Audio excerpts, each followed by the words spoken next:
Hey guys, I'm really out here tonight in the middle of nowhere. Not really nowhere. Behind my house, trying to find a place in these woods to sit and read this chapter to you. Because I seem to have lost all privacy in my home. Oh. So it's beautiful, and it's a beautiful summer evening. We just gotta find a place to stop.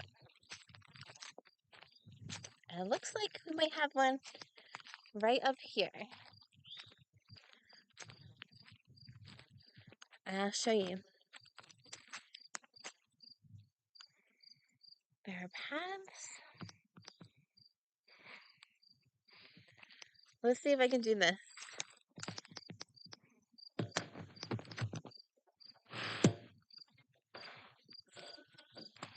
I don't think that's gonna stay.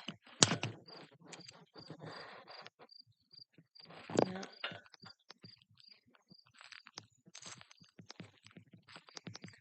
Alright, we're gonna keep trekking. Maybe this one.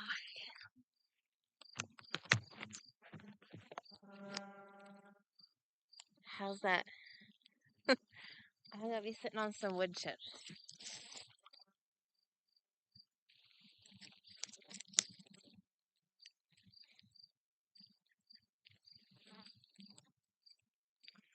Alright, here we go.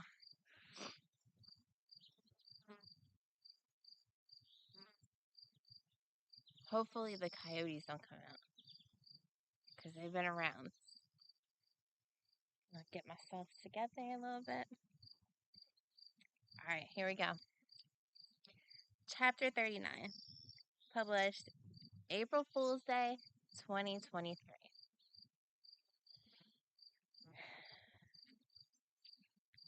Eastern philosophies speak of the virtue of detachment as opposed to attachment, which inevitably causes suffering. I've come to understand this idea now from my own experience in letting go. Letting go of people, outcomes, anything outside of my control. Trusting in the greater plan, acceptance. This has taken many years, many lessons, much pain, and I'm still learning, aren't we all? My love would speak about his detachment style as if it were the way. I could never put my finger on the specifics of it before, but always felt that he was misled somewhere in his belief. The way he detached was the way I used to, and there was something not right about it. How could I detach in a healthy way if I'm suppressing emotions? I couldn't. I would be too cold. Hypothermia is not healthy. Emotional detachment is different. It's a coping mechanism brought on by trauma. It leaves you barren and can be used as a weapon to harm another. To harm another is to harm yourself. I can't imagine that this is what the Buddha meant by his teachings on detachment. I see that it was only in feeling everything deeply, dare I say, overcoming emotions, that I was able to begin transcending attachment and taking emotion for what it is, a pointer. Loving and letting go versus any fear-based attempts at keeping people at a safe distance and running. Or the opposite, clinging. There is nothing cold or malicious about detaching in this way, the virtuous way. It's about freeing me from the pain of my own creation.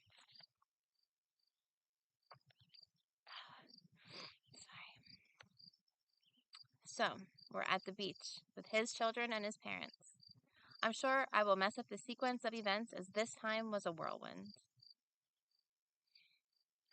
I loved his boys greatly, and he loved my daughter the same.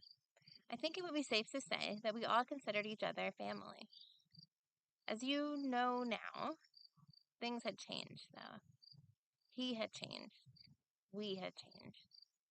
He knew it too on some level, because he said it aloud once towards the end. For him, for his ego, it was a change for the better. He graduated school and was working all the time and felt validated by outsiders as a man. Though I was truly proud of his achievements, for me, It was ultimately a change for the worse. The real him was gone, and I was scared for him, but there was nothing I could do. Of course, he would end up resenting me. I represented everything he wanted to ignore about life: love, honesty, freedom. We tried to have a normal weekend. On the first day, we took the kids to the beach in the morning and stayed until early evening. I don't know if anyone else could tell, but I felt a grave separation between us, even though we were trying to cover it up. He came up beside me, put his arms around my waist, and dipped me right where the ocean met the sand. It was a sweet romantic gesture that I would have normally loved, but he felt like a stranger to me. We made dinner for the whole family and took the children for a walk on the beach that night. It was a significant walk as it was the night of a blue moon, the second full moon of the month. It's somewhat of a rare phenomenon. I remember holding my daughter's little hands as we walked over the dune toward the ocean. It was cloudy out, but the moon was so bright that the clouds appeared to be glowing. We made our way to the surf, and the clouds began to part. As La Luna exposed herself, I couldn't take my eyes off her as the others were running around in the sands. Somehow, while she was bathing in her light, she was gifting me a gentle understanding. No, I'm not crazy. Well, maybe a little. It was one of the most revealing, honest moments I've experienced. I am playing the role of my brother. He, my brother's wife. I couldn't save any of them, but I can save me. I can show my daughter what saving yourself looks like, and that nothing is more important. I can break the chains. Not only the chains of alcoholism and addiction, but the chains of deception and settling for less and not honoring or being true to oneself. This was our original parenting plan, and even though he backed out, I can still do it. I have to still do it, with or without him. This is what it's all been about, and it matters. After we put the kids to bed that night, together we read the first chapter of a relationship book we had gotten to help us. It was about tending to yourself, as that is the first step toward a solid relationship. Each person bringing their own wholeness. We had it right 2 years ago. We both had to name something that we would start doing to better ourselves as individuals. I believe his answer was to get back to meetings. I hope he did. Mine was to start writing again, and I have just about every day since.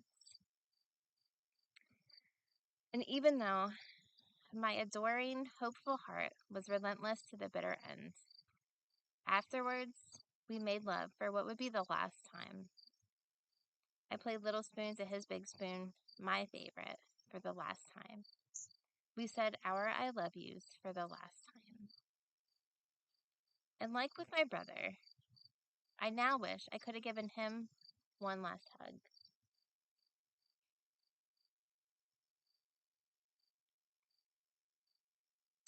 The next morning was our anniversary, and coincidentally, the 30th day. Time was up. We grabbed our coffees and sat down to talk like old times. He asked the question he always asked when he was too fucked up in his mind about us to make sense of things. Why can't we just be a normal couple?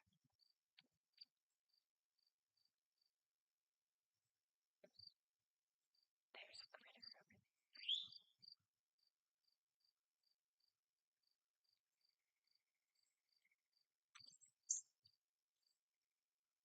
Ground rules, I replied, with hardly a thought. You can't change the rules for yourself only in the middle of the game without telling your teammate and expect a normal game to continue. Besides, what the fuck is normal anyway? You only see what normal couples choose to show. I've known plenty of couples who are abusive or cheat or lie or brush things under the rug or pretend not to see red flags or are having the same arguments they've been having for 30 years. Posting the most normal shit on social media when in actuality, they occupy some of the saddest, loneliest souls.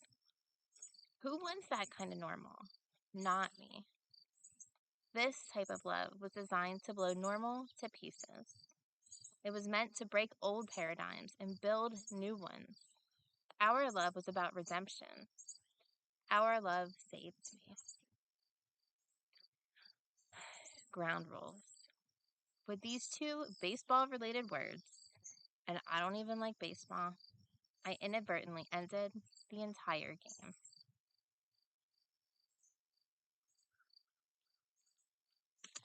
Yeah. These are hurting me. They're hurting my.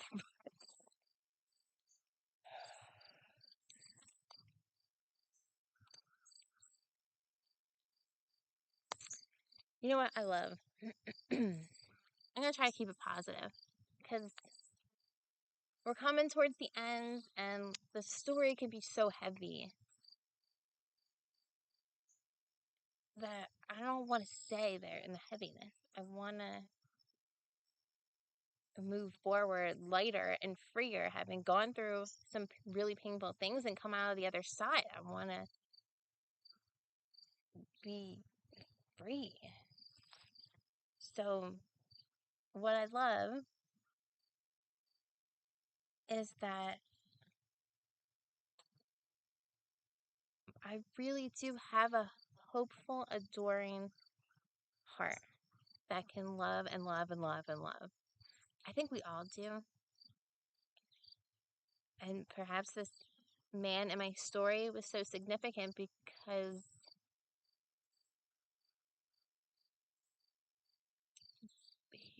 he he was the one that opened my heart in that way to romantic love and that sort of unconditional, doesn't really matter what you do, it's not, it's just,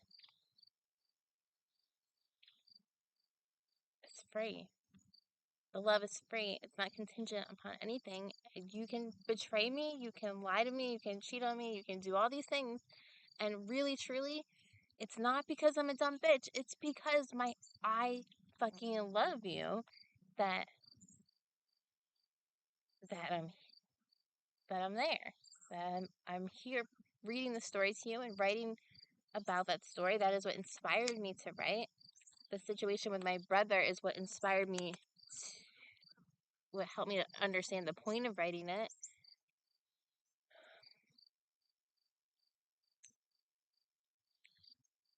You know, and I was just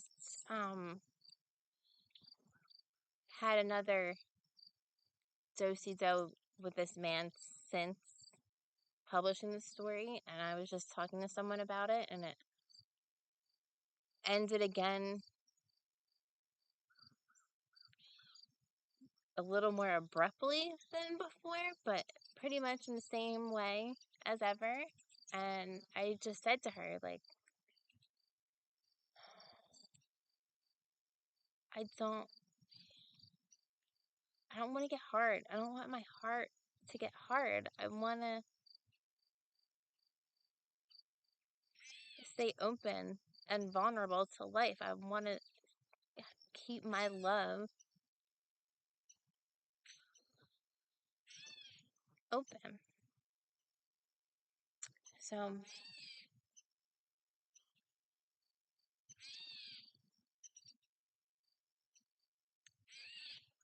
that's what my aim is.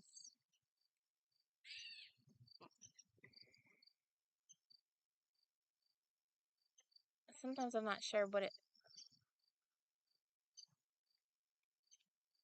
why it matters or what the balance is, because you can't just be a big softy everywhere you go in life. I can't imagine I'll ever totally be that. Because not everybody is actually safe for us to be that way with. But I don't know, y'all. I'm trying to figure it out. Probably the same as you. I don't think anyone really has it figured out. And if you do, give me a call or give me a comment under here and tell me the answer. You know? Well, I guess that's about it. I heard the horses calling. It's about time for their grain and they're going outside. So I guess I will see y'all next week for chapter 40. Thanks for coming.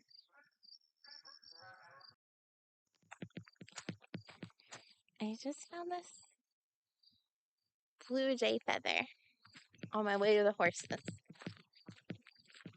So I wanted to show you.